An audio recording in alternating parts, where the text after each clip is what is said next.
యేసయ్య మినిస్ట్రీలో చేరిన ప్రతి ఒక్కరికి నా హృదయపూర్వక వందనాలు. మరి ప్రైజ్ ది లార్డ్ అండి. మరి ఈ సమయం దేవుడు నాకు అనుగ్రహించినందుకు దేవునికి వెళ్ళలేని స్తోత్రాలు స్తుతులు చెల్లించుకుంటున్నాం. మరి దేవుడు నన్ను వాడుకుంటున్న విధానాన్ని బట్టి దేవునికి స్తుతులు చెల్లించుకుంటున్నాం. ఈ దినము మరి కొన్ని విషయాలు మనందరికీ తెలుసు. బుక్ ఆఫ్ ట్రూత్ గురించి కొన్ని విషయాలు మీ పాద సన్నిధానంలో మరి మనమందరి మన జీవితాల కొరకు కూడా నేర్చుకోవాలని ఆశపడుతున్నాను. నా టాపిక్ ఈరోజు వచ్చి rest and peace at the feet of Jesus. Rest and peace at the feet of Jesus. యేసు పాదాల చెంత శాంతి విశ్రాంతి కలుగుతుంది అని చెప్పి దేవుని వాక్యంలో ఉన్న రీతిగా మరి నేను మీ ముందుకు కొన్ని విషయాలు తీసుకొని రావాలని మరి ఆశిస్తున్నాను. ముఖ్యంగా మనము సామెతల గ్రంథం ఆ వాక్యం మొదలు పెట్టుకునక ముందు ఒక వాక్యం చదవాలని ఆశిస్తున్నాను. 7వ అధ్యాయము 17వ వచనం. సామెతల గ్రంథము 7:17 ఈ విధంగా ఉంది. నన్ను ప్రేమించు వారిని నేను ప్రేమించుచున్నాను, నన్ను జాగ్రత్తగా వెతుకువారు నన్ను కనుగొందురు. నన్ను ప్రేమించు వారిని నేను ప్రేమించుచున్నాను, నన్ను జాగ్రత్తగా వారు నన్ను కనుగొందురు అని దేవుడు ఎంత చక్కని వాక్యం ఇచ్చినాడు. నిజంగా మనము ఆయనను ప్రేమిస్తున్నామా లేకపోతే మరి ఆయనను జాగ్రత్తగా వెతుకుతున్నామా అనే ప్రశ్న మనలో వేసుకునేటట్లయితే మరి దేవుడిచ్చే జవాబు ఏంటంటే జాగ్రత్తగా మనం వెతికితే మరి ఆయనను మనము కనుగొంటామంట. కాబట్టి రూతు జీవితంలో కూడా ఈ విషయం జరిగింది, మనందరికీ తెలుసు. మరి దేవుని యొక్క ఉద్దేశాలు మరి దేవుని యొక్క తలంపులు మరి అవన్నీ కూడా మనం ఒకసారి మనం ఆలోచించి ధ్యానించుకున్నట్లయితే అవి ఎంతో రమ్యమైనవి, ఎంతో గంభీరమైనవి, ఎంతో ఆశ్చర్యమైనవి.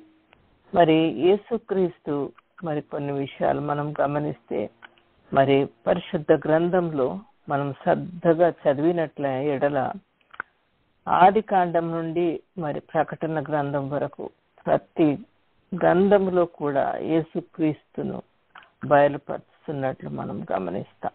యేసుక్రీస్తు ఈ గ్రంథంలో ఉన్నట్లు మనము తెలుసుకుంటాం. ఎలాగంటే ఒక్క ఎగ్జాంపుల్ నేను చెప్తాను. మరి మోషే ఫరో దగ్గరికి వెళ్ళక ముందు మరి ఆయనను అడిగినాడు, మీరు ఎవరు అని చెప్పాలి అని అంటే నేను ఉన్నవాడను అనువాడను అని చెప్పాడు. మరి ఇంకొక దగ్గర అబ్రహాం విషయంలో చెప్తే అబ్రహాము కంటే ముందు నేను ఉన్నవాడను అంటాడు. మరి ఆది కాండంలో మనం గమనించినట్లయితే మన పోలిక చొప్పున మానవుని నరుని సృజించుదాము అంటాడు. అంటే అక్కడ కూడా మరి ఆదాము ఉన్నాడు. ఆదాము సమయంలో కూడా మరి ఆదామును సృజించే సమయంలో కూడా యేసుక్రీస్తు ఉన్నాడని మనం గ్రహిస్తాము. అలాగే బైబిల్లో కొందరు వ్యక్తులు యేసును పోలి నడుచుకున్నవారు ఉన్నారు. మరి వారిలో మన అందరికీ తెలిసిన విషయమే అబ్రహాము, నోవహు, మోజెసు, హానోకు, మరి దావీదు, మరి బోయాజ్ అనే వాళ్ళు కూడా, వీళ్ళందరూ కూడా మొదలైనటువంటి వారందరూ కూడా దేవుని యొక్క ఆజ్ఞ ప్రకారం దేవుని యొక్క మరి ఇష్టానుసారంగా నడుచుకున్న వాళ్ళు, ఆయన అడుగు జాడల్లో నడిచినటువంటి వారై ఉంటున్నారు. మరి ఈ యొక్క రూత్ గ్రంథం మనం గమనించినట్లయితే అది ఆ రూత్ గ్రంథము depicts Jesus as our kinsman అంట. ఆయన మన రిడీమర్ అని, ఆయన మన విమోచకుడు అని చెప్పి రూత్ గ్రంథం మనకు తెలియపరుస్తుంది. మరి ఈరోజు బోయాజు యేసు ప్రభు యొక్క గుణాతిశయములు ఏ విధంగా కలిగి ఉన్నాడు, ఏ విధంగా వ్యక్తపరుస్తున్నటువంటి విషయాన్ని మనం ధ్యానించుకుందాం. మరి రూతు బోయాజు పాదాల చెంత విశ్రాంతి పొందిన విషయం ఉద్దేశం మరి దాని ఆత్మీయమైనటువంటి లోతును తెలుసుకోవాలని ఈరోజు మరి ఈ వాక్యం తీసుకోవాలని ఆశపడ్డాను. మరి మొదటిగా మనకందరికీ తెలుసు, చాలా ఫెమిలియర్ స్టోరీ, నయోమి రూత్ కథ. మరి నయోమి రూత్ చాలా మరి యూదులు, నయోమి అయితే యూదురాలు, బెత్లెహేము కాపురస్తురాలు, దైవభక్తి గల స్త్రీ. ఆమెకు 2 కుమారులు ఉన్నారు. మరి ఆ 2 కుమారులు మహల్లోను కెలియోను 2 కుమారులు ఉన్నారు. మరి బెత్లెహేం అనగా మరి ఆహారంనకు సమృద్ధి అయినటువంటి గృహం అని అర్థం, ద హౌస్ ఆఫ్ బ్రెడ్. కానీ ఆ రోజుల్లో ఆ ప్రదేశానికి ఎంత కరువు వచ్చిందంట. మరి ఆ కరువు సంభవించినందువలన మరి మొదటి రూతు రాసినటువంటి రూతు గ్రంథం మొదటి అధ్యాయంలో చూస్తే నేను ఎప్పుడు అనుకునేదాన్ని, మరి అది నయోమి తీసుకెళ్ళిందేమో, నయోమి యొక్క ఉద్దేశంతోనే అక్కడికి వెళ్ళిపోయినారేమో మోయాబు అని అనుకున్నాను. కానీ అది తేటగా మనం చదివినట్లయితే మొదటి వచనంలో చూస్తే, మరి మొదటి అధ్యాయంలో న్యాయాధిపతులు ఏలిన దినమందు దేశములో కరువు కలగగా యూదా బెత్లెహేము నుండి ఒక మనుషుడు తన భార్యను తన 2 కుమారులను వెంట పెట్టుకుని మోయాబు దేశమున కాపురముండుటకు వెళ్ళెను అని. మరి మనమైతే ఎప్పుడు, అంటే అందరు చదువుతారో లేదో నాకైతే తెలియదు, కానీ మరి నయోమినే తీసుకెళ్ళినట్లు నేను ఎన్నోసార్లు ఎంతో మంది చెప్పడం కూడా విన్నాను. కానీ మరి నయోమి కాదు ఇది తీసుకెళ్ళింది, కానీ నయోమి యొక్క భర్త ఆయన ఎలిమెలెకు తీసుకొని మోయాబు దేశంనకు వెళ్ళినట్లు మనము వాక్యం ద్వారా తెలుసుకోగలుగుతున్నాం. అదే దయచేసి ఇర్మియా గ్రంథము 48వ అధ్యాయము 29-30 దయచేసి, అంటే మోయాబు దేశస్థులు ఎలాంటి వారు, మరి ఎందుకు ఇలాంటి దేశంలో వాళ్ళు కాపురాడడానికి వెళ్ళారు, ఎందుకంటే వీళ్ళు యెహోవా దేవుని నమ్ముకున్నటువంటి వారు కాబట్టి. మరి దయచేసి ఒకసారి ఇర్మియా గ్రంథము 48వ అధ్యాయము 29-30 చదవాలని ఆశపడుతున్నాను. కొమలా. మోయాబీలో గర్వమును గూర్చి వింటిమి, వారు బహు గర్వపోతులు.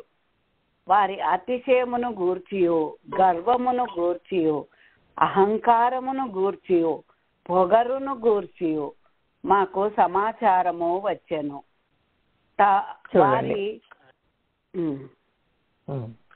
కాబట్టి మోయాబ్ దేశం, ఇటువంటి దేశానికి వాళ్ళు వెళ్ళడము ఎందుకంటే యెహోవా దేవుని నమ్ముకున్నారు. మరి అది రొట్టెల గృహము, బెత్లెహేం అంటే రొట్టెల గృహము.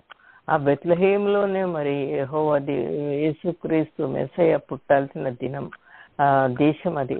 ఇవన్నీ తెలిసి కూడా వాళ్ళు ఈ మోయాబు ఈ దేశంలో, మరి మోయాబులు ఇటువంటి భయంకరమైనటువంటి వారు, మరి వాళ్ళు అన్యులు, దేవుని ఎరగనటువంటి వారు, పొగరుబోతులు, గర్విష్ఠులు, మరి విగ్రహారాధికులు, అలాంటి జనం మధ్య మరి ఈ నయోమి యొక్క ఎలిమెలెకు యొక్క కుటుంబం వెళ్ళిపోయిందని మరి వెళ్ళాలని తీర్మానించుకున్నారు. అది చాలా ఆలోచించినట్లయితే మరి మనం కూడా అటువంటి పరిస్థితుల్లో వెళ్ళగలమా? అందుకొరకనే కీర్తనల గ్రంథము 1వ అధ్యాయము 1వ వచనంలో ఒక మాట ఏమని చెప్తాడంటే, మరి దుష్టుల ఆలోచన చొప్పున నడవక, పాపుల మార్గమున నిలవక, అపహాసకులు కూర్చుండు చోటున కూర్చుండగా యెహోవా ధర్మశాస్త్రమును దివారాత్రములు దాన్ని ధ్యానించువాడు ధన్యుడు అని వాక్యం సెలవిస్తుంది. మరి ఆ మోయాబు దేశంలో దేవుడు లేడు, మోయాబు దేశంలో మరి ఎలాంటి ఆరాధన లేదు, మరి మోయాబు దేశంలో ఏమన్నా దేవుని మందిరాలు ఉన్నాయో కూడా తెలియదు. కాబట్టి మరి ఈ యొక్క నయోమి తన కుటుంబాన్ని తీసుకొని, ఎలిమెలెకు తన బిడ్డలను తీసుకొని ఇలాంటి ప్రదేశానికి వెళ్ళినట్లు మనం గమనిస్తున్నాం. మరి దుష్టుల ఆలాగున నుండక గాలి చెదరగొట్టు పొట్టు వలె నుందురు. ఎంత భయంకరమైనటువంటి పరిస్థితి! మరి అటువంటి దుష్టుల మధ్యలో వీళ్ళు వెళ్ళిపోయినారంటే అది చాలా భయంకరమైనటువంటి విషయం. అలాగే మరి నీతిమంతుల మార్గము యెహోవాకు తెలియను, దుష్టుల మార్గము నాశనమునకు నడుపును అని చెప్పి వాక్యం సెలవిస్తుంది. కాబట్టి మరి ఆ దుష్ట సహవాసం వలన ఘోరమైన నష్టం, దుఃఖము, వేదన ఎదుర్కోవాల్సి వచ్చింది. మనందరికి తెలుసు. మరి నయోమి ఎలాంటి కష్టాలు, ఎలాంటి దుఃఖాలు, ఎలాంటి బాధలు, ఎలాంటి మరి తన కడుపు కోసం అని అంత దూరం వెళ్ళింది. కానీ తను ఈ అల్పకాల కష్టం, ఈ కరువును భరించలేక తన స్వబుద్ధిని ఆధారం చేసుకొని అన్య జనాంగములలో చేరి తన భర్తను, తన 2 కుమారులను సమస్తం కోల్పోయి వట్టి చేతులతో, ఏమి లేని చేతులతో, కడుబీద స్థితితో, మరి తినడానికి కూడా భోజనం లేనటువంటి పరిస్థితిలో తిరిగి తన కోడలైనటువంటి రూతును వెంట పెట్టుకొని బెత్లెహేముకు చేరుకుంది. మనందరికి తెలుసు. కాబట్టి బెత్లెహేం అనగా హౌస్ ఆఫ్ బ్రెడ్ అని, మరి రొట్టెల గృహం అని తెలుసు. కాబట్టి మరి రూతు విషయంలో మనం గమనించినట్లయితే ఆమె ఎంతో శ్రద్ధగా దేవుని వెతికింది. కాబట్టి దేవుడు ఆమె పక్షంగా ఉండి ఆమెను కావలసినటువంటి అవసరతలను తీర్చడానికి, మరి సామెతల గ్రంథంలో మనం ఇంతవరకే చదివినాము. కాబట్టి ఆ యొక్క గ్రంథంలో నిజంగా దేవుడు మారని దేవుడు, మాట తప్పని దేవుడు. నన్ను ప్రేమించు వారిని నేను ప్రేమించుచున్నాను, నన్ను జాగ్రత్తగా వెతుకు వారు నన్ను కనుగొందురు అంటున్నాడు. నిజంగా రూతు విషయం మనం గమనించినట్లయితే అన్య జనుల్లో నుంచి వచ్చింది. మరి గర్విష్ఠులు, భయంకరమైనటువంటి పరిస్థితి, దుష్టుల మధ్యలో నుండి వచ్చినప్పటికీ ఆమె మరి నయోమి యొక్క సహవాసం ద్వారా మరి ఆమె ఎంతో జాగ్రత్తగా, ఎంతో దేవుని ప్రేమించి, మరి దేవుని వెతుకుతూ, మరి తన స్వదేశాన్ని వదిలి, తన ప్రజలను వదిలి, తన కుటుంబాన్ని వదిలి మరి బెత్లెహేముకు తన యొక్క అత్తగారితో చేరుకున్నట్లు మనం చూస్తాం. మరి రూతు అంటే మోయాబురాలు. మనము అమెరికా దేశం నుంచి మరి ఏ దేశానికి వెళ్ళినా అలానే వాళ్ళు ఇండియన్స్ అంటారు. మరి అమెరికన్స్, తెల్లోళ్ళు మన దేశానికి వస్తే మనం గమనిస్తాం. కానీ రూతు కూడా అలాంటి పరిస్థితిలో ఉంది. ఒక ఎరుగని ప్రదేశానికి వెళ్ళిపోయింది, ఒక భాష రాని స్థితి. మరి తను మోయాబీరాలని బయలుపరచబడుతుంది. అంత మాత్రమే కాకుండా ఇశ్రాయేలులకు, మోయాబీలకు అసలు పొత్తే లేదు, వాళ్ళ దగ్గరికి కూడా రానివ్వరు. కానీ రూతు దేవుణ్ణి ఆధారం చేసుకుంది, ఆమె దేవుణ్ణి ప్రేమించింది, దేవుణ్ణి జాగ్రత్తగా వెతికింది. కాబట్టి దేవుడు ఆ యొక్క హృదయాంతరంగాలను చూసి ఎలాంటి వారైనప్పటికీ, దుష్టులైనప్పటికీ, మరి దుర్మార్గులైనప్పటికీ హృదయాన్ని గమనించి మరి రూతుకు కావలసినటువంటి సహాయం, రూతుకు కావలసినటువంటి తోడు, మరి రూతును జాగ్రత్తగా ఆయన కాపాడి ఆయన ఘనపరిచినట్లు మనం ఇక్కడ చూస్తున్నాం. మరి క్రైస్తవులమైనటువంటి మనం కూడా కొద్ది కష్టాలు, బాధలు మరి భరించలేక మన సొంత జ్ఞానంపై ఆధారపడి మరి తప్పులు చేసి మరి దేవునికి వ్యతిరేకమైనటువంటి డిసిషన్స్ తీసుకొని మరి ఇలాంటి పరిస్థితుల్లో మనము చిక్కబడిపోతాం. కాబట్టి మనము ఇలాంటి నష్టాలు మనకు రాకుండా ఉండాలంటే మన సమస్త భారం దేవునిపై వేయాలి. మనము దేవుడు ఏం చెప్తున్నాడంటే, సమస్త భారం నాపై మోపుడి, నేను మీకు విశ్రాంతి కలుగజేతును అని ఆయన అభయం ఇస్తున్నాడు. కానీ ఆయన మాటలు మనం లెక్క చేయకుండా మన ఇష్టానుసారంగా కొంత కష్టం రాగానే, ఉద్యోగాలు పోగానే, ఇంట్లో బిడ్డలకు ఏదన్నా మనకు సిక్నెస్ రాగానే మనం దేవుణ్ణి దూషిస్తుంటాం, కానీ దేవునిపై ఆధారపడి ఉండము. కానీ మరి రూతు ద్వారా మనం నేర్చుకోవాల్సినటువంటి పాఠం ఏంటంటే, దేవునిపై ఆధారపడాలి, మన భారం అంతా ఆయనపై వేయాలి. మనం ఆయనను ప్రేమతో మరి ఎంతో జాగ్రత్తగా వెతికితే, ఆయనను కనుగొన్నట్లయితే ఆయన మన యొక్క అవసరతలను తీర్చే దేవుడని మనం నమ్మాలి. రూతు ద్వారా మనము ఈ పాఠం నేర్చుకోవాలి. ఇంత విధేయత, విశ్వాసం మనలో ఉన్నప్పటికీ మనం తిరిగి మరి యేసు పాదాల చేరినట్లయితే సమస్తము కూడా ఆయన సమకూర్చి అనుగ్రహించే దేవుడు. మనం ఇలాంటి పరిస్థితి ఉన్నప్పటికీ, మన అవిశ్వాసతలో మనం ఉన్నప్పటికీ మరి తిరిగి మనము మరి ఆ యొక్క దేవుడు చేయగలడు అనేటువంటి మనసు దేవుడు చేయగలనంటే ఉద్దేశం మనలో పుట్టినప్పుడు వెంటనే ఆయన పాదాల చెంత చేరినట్లయితే ఆయన సమస్తం కూడా మనకు సమకూర్చి ఇచ్చే దేవుడు. ఎందుకంటే మన దేవుడు చాలా గొప్ప దేవుడు. ఆయన దయా కనికరం కలిగినటువంటి వాడు, కృపా సంపూర్ణుడు. ఆయన సుకృపా సత్య సంపూర్ణుడైన దేవుడు. మన అతిక్రమలను ఆయన ఎన్నటికి కూడా జ్ఞాపకం చేసుకొనడు అని చెప్పి హెబ్రీలకు రాసిన పత్రిక 12వ అధ్యాయంలో ఆయన ఏం రాస్తాడంటే క్రింది భాగంలో ఆయన మన అతిక్రమలను ఎన్నడూ కూడా జ్ఞాపకం చేసుకొనడు అంట. కాబట్టి మరి ఇది మనం జ్ఞాపకం పెట్టుకొని మనము మన అతిక్రమంలో ఉన్నాము, మనం పాపంలో ఉన్నాము, దేవుడు వింటాడో లేదో అనేటువంటి ఉద్దేశం కాదు. కానీ ఆయన మన పాపములను ఎన్నడూ కూడా జ్ఞాపకం చేసుకున్నాడు. మరి 103వ కీర్తనలో కూడా దేవుడు ఏమంటాడు, పడమటికి తూర్పు ఎంత దూరంగా ఉన్నాయో అంత దూరంగా మన పాపాలను చేస్తాడంట. ఎప్పుడైతే మనం క్రీస్తు దగ్గరికి వస్తామో, ఎప్పుడైతే ఆయన మా పాదాల చెంత మనం చేస్తామో, అప్పుడు ఆయన మన పాపాలను ఎప్పుడు కూడా జ్ఞాపకం చేసుకున్నాడు. ఆయన మనల్ని కుమారులుగా కుమార్తెలుగా అంగీకరిస్తాడు. కాబట్టి మనము ఆయన పాదాల చెంత ఇలాంటి పరిస్థితులు వచ్చినప్పటికీ, ఇలాంటి ఇబ్బందులు వచ్చినప్పటికీ, కష్టాలు వచ్చినప్పటికీ, సిక్నెస్ వచ్చినప్పటికీ, ఏ బాధ అయినా పర్వాలేదు, కానీ దేవుని దగ్గర ఆయన నమ్మి ఆయన పాదాల చెంత చేరినట్లయితే ఆయన మన సమస్యలన్నీ కూడా తీర్చే దేవుడు అంటున్నాడు. అలాగే మరి నయోమి విషయంలో కూడా ఆలోచించినట్లయితే పాత నిబంధన కాలంలో యెహోవా దేవుడు యూదులకు మరి ప్రాధాన్యత ఇచ్చినట్లు చూస్తాం. ఎందుకంటే ఆయన యూదుల్లో పుట్టినటువంటి వాడు, యూదా జనాంగాన్ని ఆయన ఏర్పరచుకున్నాడు.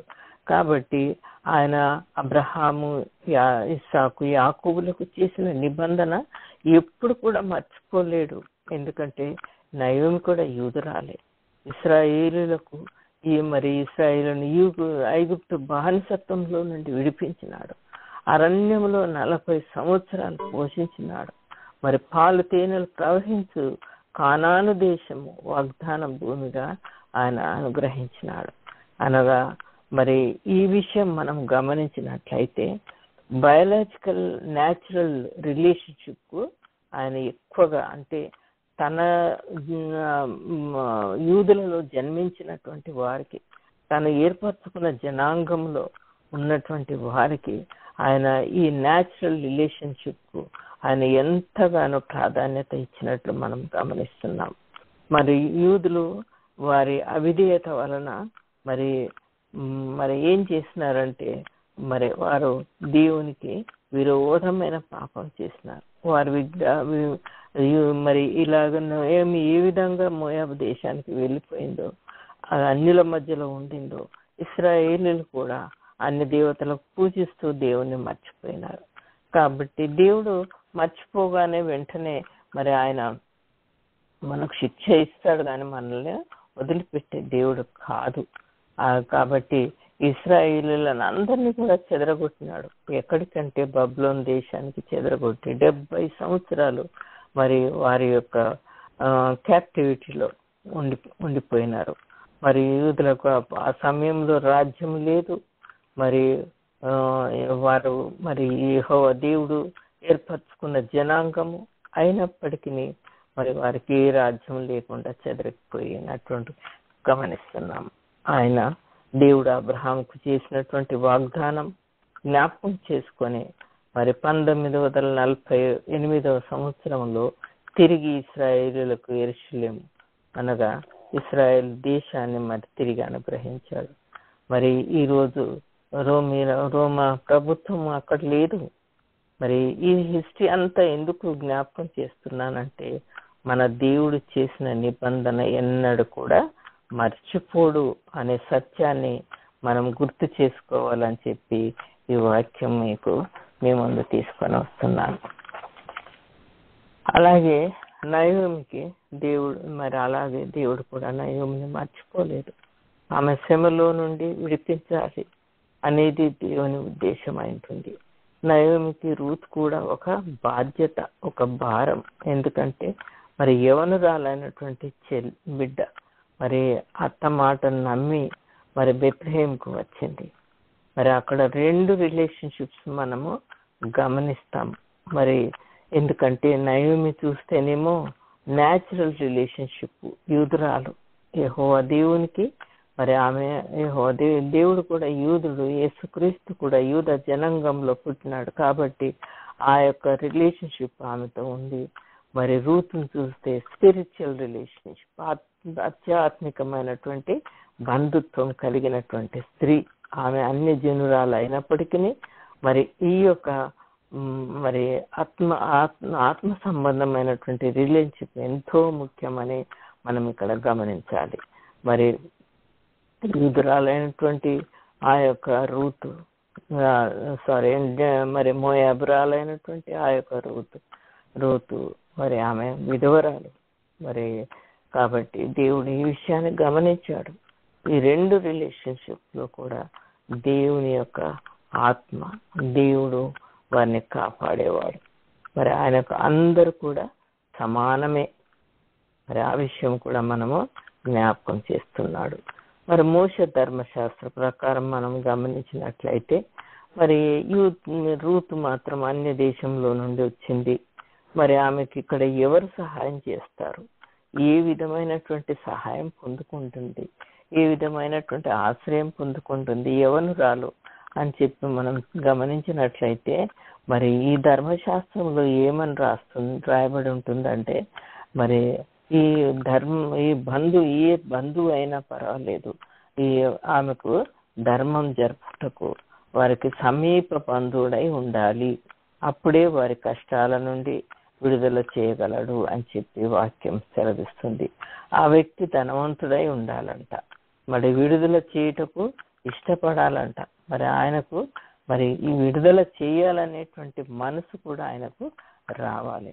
కాబట్టి మరి యెహోవా దేవుడు కూడా అన్ని జనులైనా మరి తన సొంత వారైనా ఆయన పాదాల చెంత చేరినట్లయితే, ఆయనను వెతికిన వారినైతే, ఆయనను ప్రేమించినట్లయితే ఆయనను కనుగొంటారు అని చెప్పి వాక్యం సెలవిస్తుంది. కాబట్టి ఈమె కూడా మరి యూదురాలైనప్పటికీ అన్య జనురాలైనప్పటికీ దేవుని వెతుకుతూ వచ్చిందనమాట. దేవుని ప్రేమిస్తూ జాగ్రత్తగా వెతికింది. మరి నయోమికి కూడా ఒక బంధువు ఉన్నాడని మనం అక్కడ తెలుసుకోగలుగుతాము రూతు గ్రంథంలో. అతడు బోయాజు. మరి ఆయన చాలా ధనవంతుడైనటువంటి వాడు. మరి ఆయనకు 2 బాధ్యతలు ఉన్నాయి. రూతుకు బంధుధర్మం జరుపువారు కావాలి. రెండవది వారికి తినడానికి భోజనం కూడా లేదు, వారిని ఆదరించే వాళ్ళు కావాలి. కాబట్టి నయోమి బోయాజుకు ఎలా ప్రపోజ్ చేయాలా, ఏ విధంగా బోయాజు యొక్క పాద సన్నిధానంలో చేరి మరి బ్రతిమాలుకోవాలని ఉద్దేశము ఆమెలో ఉండి మరి రూతుకు కొన్ని విషయాలు బోధించింది. దయచేసి రూతు గ్రంథము 3వ అధ్యాయము 3వ వచనం దయచేసి చదవండి. కోమల, రూతు గ్రంథము 3వ అధ్యాయం. నీవు స్నానము చేసి తైలము రాసుకొని నీ బట్టలు కట్టుకొని ఆ కళ్ళెమునకు వెళ్ళుము. అతడు అన్నపానములు పుచ్చుకొనుట చాలించు వరకు నీవు అతనికి మరుగై ఉండుము. అతడు పండుకొనిన తరువాత అతడు పండుకొనిన స్థలమును గుర్తెరిగి లోపలికి పోయి అతని కాళ్ళ మీద నున్న బట్ట తీసి పండుకొనవలెను. నీవు చేయవలసిన దానిని అతడు నీకు తెలియజేయునని ఆమెతో అనగా. చూడండి ఎంత మంచి, అంటే మరి ఒక యవనురాలు ఇలాంటి విషయాలు చేయాలంటే మరి మనం దీన్ని ఏ విధంగా మరి ఆలోచించాలి అంటే లోకరీతిగా మనం ఆలోచించకూడదు. ఎందుకంటే ఈ యొక్క మరి ఒక రాజు దగ్గరికి వెళ్ళాలన్నా, ఒక మరి హిందూ దేవుళ్ళ దగ్గరికి వెళ్ళాలన్నా, మరి ఒక ధనవంతుని దగ్గరికి వెళ్ళాలన్నా, ఒక ప్రైమ్ మినిస్టర్కి వెళ్ళాలన్నా మనము ఎంతో శుభ్రంగా మరి ఆ దేవుని ధర్మాలన్నీ మనం నెరవేర్చాలి, పవిత్రంగా వెళ్ళాలన్నమాట. మరి మంచిగా స్నానం చేసి తయారయ్యి మరి వారి ముందుకు వెళ్ళాల్సిన అవసరత ఎంతో ఉంటుంది. కాబట్టి మరి ఈ యొక్క నయోమి కూడా తన రూతుకు ఈ విధంగా బోధిస్తుంది. ఎందుకంటే ఈ యొక్క విషయాలు మనం గమనిస్తే మరి మనం పవిత్రంగా ఉండాలి. స్నానం అనగా రైచియస్నెస్, నీతి, పరిశుద్ధత అని మనము గ్రహించాలి. మరి ఆమె శుద్ధ హృదయం కలిగి వెళ్ళాలని ఆమె మరి మంచి వస్త్రాలు అనగా మరి విధేయత కలిగినటువంటి హ్యూమిలిటీ అనేటువంటి వస్త్రాలు ఆమె ధరించుకొని వెళ్ళాలి. మరి హోలీనెస్ అనగా కలంకము లేనటువంటి మరి అభిషేకము కలిగిన బిడ్డ అయి ఉండాలి. మరి నూనెను రాసుకుని వెళ్ళమని చెప్పింది. అదేంటంటే అనాయింటింగ్, ఒక పర్ఫ్యూమ్, హోమం. మరి ఈ 3 లక్షణాలు మనలో ఉంటే దేవుని పాద సన్నిధానంలో కృపను పొందగలుగుతాం. కాబట్టి మనము కూడా మరి రూతు విషయం వేరేగా ఆలోచించకూడదు. కానీ ఆమె చెప్పింది ఏంటంటే ఈ 3 విషయాలు, ఒక పరిశుద్ధంగా ఉండాలి, మనలో ఏ కలంకం ఉండకూడదు, మంచి మరి విధేయత కలిగినటువంటి వారిగా ఉండాలి. ఈ హోమాలు 3 లక్షణాలు మనలో ఉంటే దేవుని పాద సన్నిధానంలో కృప పొందుకోగలము అని చెప్పి ఆ విధంగా మరి రూత్ కూడా తన యొక్క కోడలికి ఇలాగ బోధిస్తుందన్నమాట. మరి రూత్ కూడా స్నానం చేసి వస్త్రాలు ధరించుకొని మరి నూనె రాసుకొని వెళ్ళి బోయాజు పాదాల మీద పడుకుంది. మరి యూదుల ఆచార ప్రకారము దుప్పటి కప్పమన్నప్పుడు అది చూస్తే మరి దుప్పటి కప్పడం అంటే విల్లింగ్నెస్ కు సూచన. మరి దుప్పటి కప్పమని ఆమె కోరుకుంటుంది. అది ఆయన ఎప్పుడైతే బోయాజు తనపై ఆ దుప్పటిని కప్పుతాడో అది ఆయన మరి హృదయపూర్వకంగా మరి అంగీకరించినట్లు దానికి గుర్తు.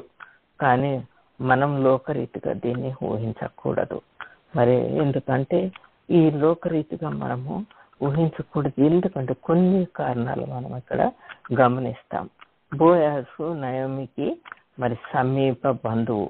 మరి చట్ట ప్రకారం చూస్తే వారిని విమోచించటకు బోయాజు తగిన వ్యక్తి కాబట్టి అది గ్రహించి మరి నయోమి రూతుకు సలహాలు ఇస్తుంది. 3వది చూస్తే రూతు రాసినటువంటి గ్రంథం 3:10 చూస్తే ఆమెకు చెడు ఉద్దేశం లేదు.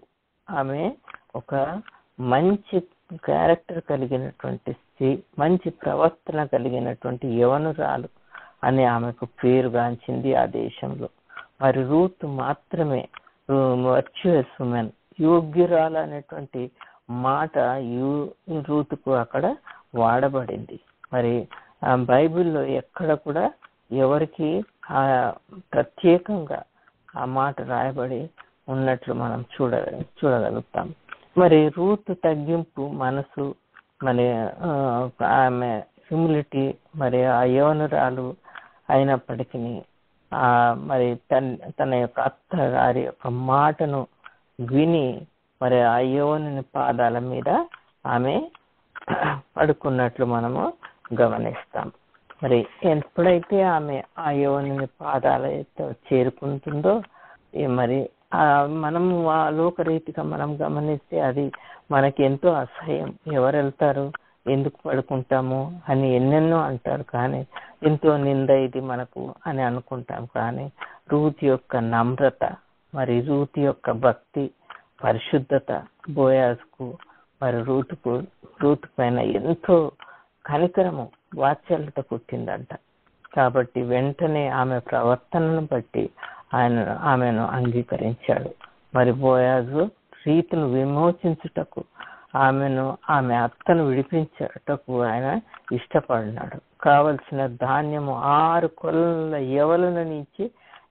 యవలను ఇచ్చి పంపించాడంట. అంటే ఎంత మరి జనరస్ పర్సన్, ఆయన ఎంత ఉదార స్వభావుడో మరి ఇది మనము గ్రహించగలము. అంతేకాదు మరి బోయాజు రూతును పెళ్లి చేసుకుంటా కూడా ఆయన ఇష్టపడినాడు. అంటే మరి బోయాజు రిడీమర్ అని, ఒక బ్రైడ్ గ్రూమ్ అని, పెళ్లి కుమారుడుగా సూచించబడుతున్నాడు. మరి యెహోవా దేవుని దగ్గర మన పాదాల సన్నిధిలో మనం ఉన్నట్లయితే ఆయన మనలను విమోచిస్తాడు. మనము ఆయన రాకట్లో ఆయన పెళ్లి కుమారుడుగా, మరి ఆయన మనము పెళ్లి కుమార్తెగా అంగీకరిస్తాడు అనే విషయాన్ని, ఆ సత్యాన్ని మనం గ్రహించాలి. మరి ఈ విధంగా బోయాజు క్రీస్తుకు సూచనగా, ఆయనకు పోల్చబడిన వాడుగా మనం గమనిస్తున్నాం. మరి చూస్తే ఇక్కడ మరి బోయాజు క్రీస్తుకు సూచన, మరి రూతు సంఘానికి సాదృశ్యంగా మనము తీసుకోగలుగుతాం. మరి ఈ విధంగా మరి రూత్ అయితే ఆ యొక్క బోయాజు పాదాల ఎదుట ఉండి ఆమె అన్ని కూడా సంపాదించుకుంది. దయచేసి రూతు రాసిన గ్రంథంలో 2:12 చదవగలుగుతారు కమలా? రూతు 2:12. యెహోవా నీవు చేసిన దానికి ప్రతిఫలమిచ్చును. ఇశ్రాయేలీల దేవుడైన యెహోవా రెక్కల క్రింద సురక్షితముగా నుండుటకు నీవు వచ్చితివై, ఆయన నీకు సంపూర్ణమైన బహుమానం ఇచ్చునని ఆమెకు ఉత్తరం ఇచ్చెను. చూడండి ఎంత చక్కని వాక్యం. దేవుని ఆమె జాగ్రత్తగా వెతికిందంట, ఎంతో ప్రేమించిందంట. కాబట్టి రూతు విషయంలో దేవుడు ఆమెకు కావలసినవన్నీ అనుగ్రహించాడు. మరి ఆమెకి ఏ కొరత లేకుండా చేశాడు. అన్య దేశం అయినప్పటికీ, పరదేశంలో ఉన్నప్పటికీ, అన్యురాలు అయినప్పటికీ ఆమె దేవుని జాగ్రత్తగా వెతికింది కనుక ఆ యొక్క దేవుడు ఆమెను ఆ విడుదల చేశాడు. ఆయనకున్న కష్టాల నుండి, బాధల్లో నుండి వివాహం, ఒంటరిగా ఉండకుండా ఆమెకు వివాహం కూడా జరిగించాడు. మరి మామూలు మనిషి కాదు, ధనవంతునికి తో ఆమె, మరి మన దేవుడు ఎంతో ధనవంతుడైన దేవుడు, ఆయన ఉన్నత స్థలంలో ఉన్న దేవుడు. కాబట్టి మనం కూడా అంత జాగ్రత్తగా యెహోవాను ప్రేమించినట్లయితే, ఆయనను జాగ్రత్తగా వెతికినట్లయితే మరి ఆయన మనలను కనుగొంటాడు అని వాక్యం సెలవిస్తుంది. ఆ విధంగా బోయాజుకు క్రీస్తుకున్న గుణాతిశయాలను కలిగి ఉన్నాడు. మరి దయ కనికరం గలవాడు. మరి అన్యురాలైనటువంటి రూతును కూడా విమోచించినాడు. మరి అదేవిధంగా మరి డ్యూటరానమీ ద్వితీయోపదేశ కాండము 23:2-3 వచనాలు దయచేసి చదువుకోమలా. ద్వితీయోపదేశ కాండము 23:2-3.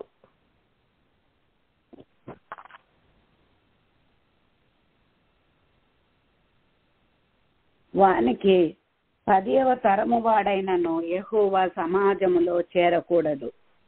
అమ్మోనీయుడే గాని మోయాబీయుడే గాని యెహోవా సమాజములో చేరకూడదు.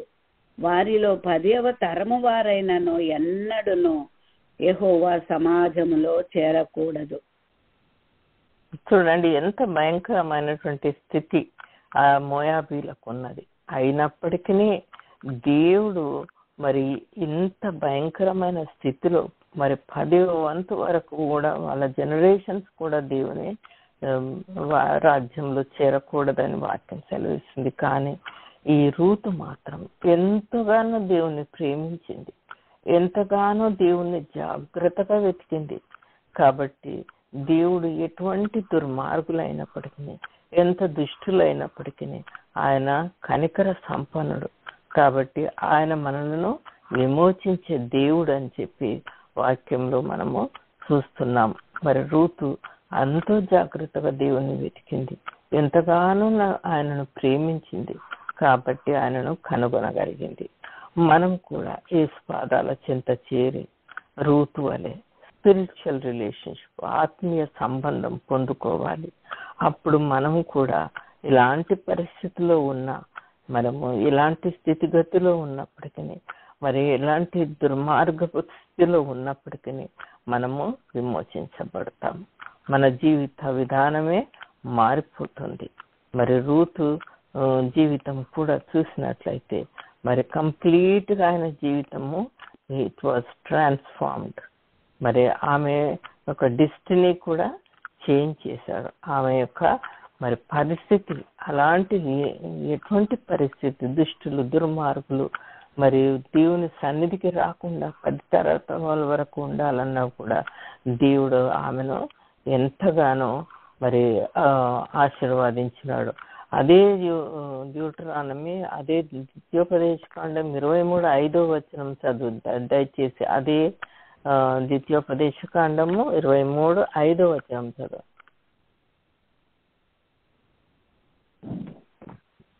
అయితే నీ దేవుడైన యెహోవా బిలాము మాట విననొల్లకుండెను. దేవుడైన యెహోవా నిన్ను ప్రేమించెను గనుక నీ దేవుడైన యెహోవా నీ నిమిత్తము ఆ శాపమును ఆశీర్వాదముగా చేసెను. చూడండి, మరి బిలాము పోయి ఆయన తను ఏర్పరచుకున్న జనాంగాన్ని మరి నాశనం చేయాలి, వారిని శపించాలి అన్నప్పుడు మరి ఆ శాపము మరి దేవుడు ఆశీర్వాదంగా మార్చినట్లు మరి రూతు జీవితంలో కూడా మరి దేవుడు ఆమెను ఏర్పరచుకున్నాడు కాబట్టి ఆమె యొక్క శాపము అంతయు కూడా ఆశీర్వాదంగా మార్చాడు. ఎందుకంటే రూతు మరి యేసు పాదాల చెంత చేరి ధైర్యంగా చేరి మరి ఆయనను మరి వేడుకుంది.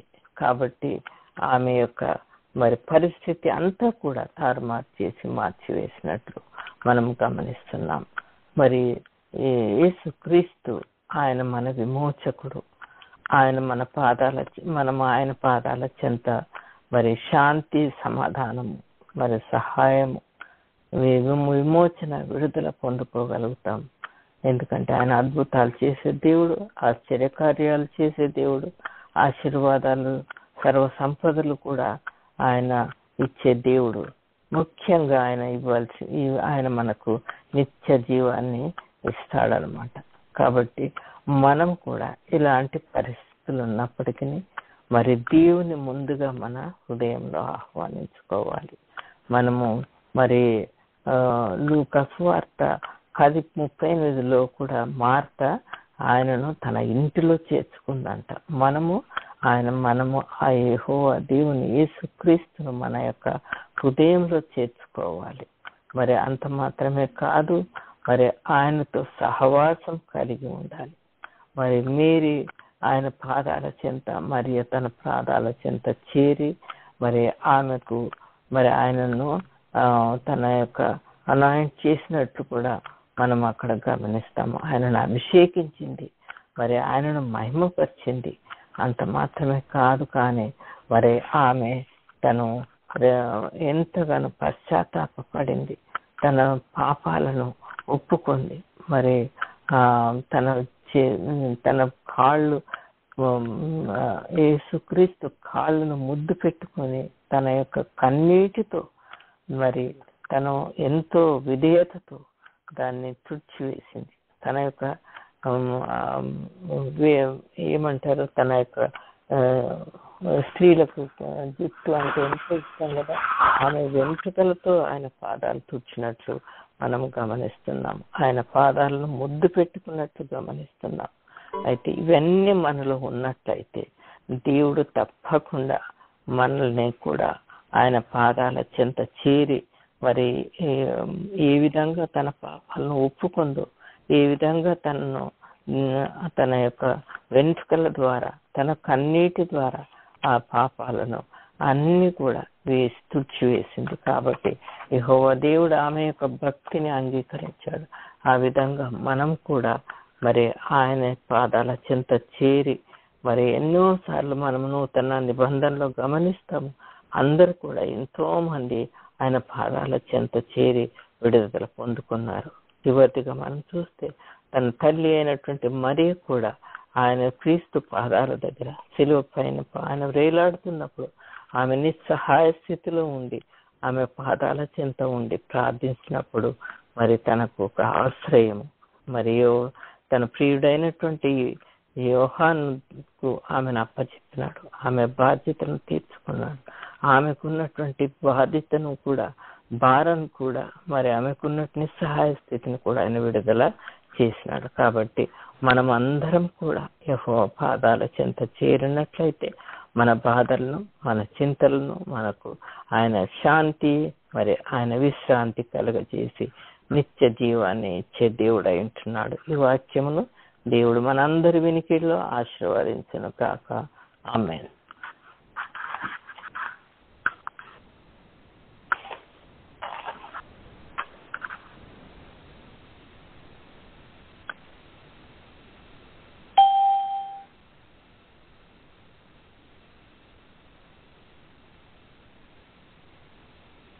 చిన్న ప్రార్థన చేసుకుందాం. ప్రభువా, గొప్ప దేవా, నాయన నీవెంతో విలువైన దేవుడు. నీ పాదాలు నా తండ్రి మాకెంతో ఆశ్రయం అనుగ్రహిస్తున్నాయి. మా కష్టాలలో, మా ఇబ్బందుల్లో, మా ఇరుకుల్లో నాయన మీరు మాకు ఆ సమస్తం అనుగ్రహించే దేవుడు. రోజు జీవితాన్ని మా ముందు తీసుకొని వచ్చినావు ప్రభువా. ఆ బిడ్డ అన్య దేశంలో నుండి, అన్యులలో నుండి మరి మీరు త్రోసివేసినటువంటి బిడ్డలు అయినప్పటికీ నేను ప్రభువా నిన్ను ఎంతో శ్రద్ధగా వెతికి నిన్ను ప్రేమించింది కనుక నేను కనుగొన్నది ప్రభువా. ఆ విధంగా మేము కూడా నిన్ను కనుగొనే బిడ్డలుగా, నిన్ను ప్రేమించే వారి బిడ్డ, నిన్ను జాగ్రత్తగా వెతికే బిడ్డలుగా చేసుకొని నీ పాదాల చెంత చేరినట్లయితే నాయన మా యొక్క ఇబ్బందుల్లో నుండి, ఇరుకుల్లో నుండి మరి మాకున్నటువంటి ఈ లోక సంబంధమైనటువంటి ఏ సమస్యలైనప్పటికీ నాయన మరి పరలోకంలో నిత్య జీవాన్ని నీవు మాకు అనుగ్రహించే దేవుడవని నీ వాక్యం ద్వారా మాకు నేర్పించిన విధానాన్ని బట్టి నీకు స్తుతిస్తూ ఘనపరుస్తూ నాయన నిన్ను మేము జాగ్రత్తగా వెతికేవారుగా, ప్రేమించేవారుగా చేసుకోనమని ఈ కొద్ది వినప్పుడు ప్రభు రక్షకుడైన యేసయ్య నామమున అడుగుతున్నాం పరమ తండ్రి. ఆమేన్, ఆమేన్, ఆమేన్.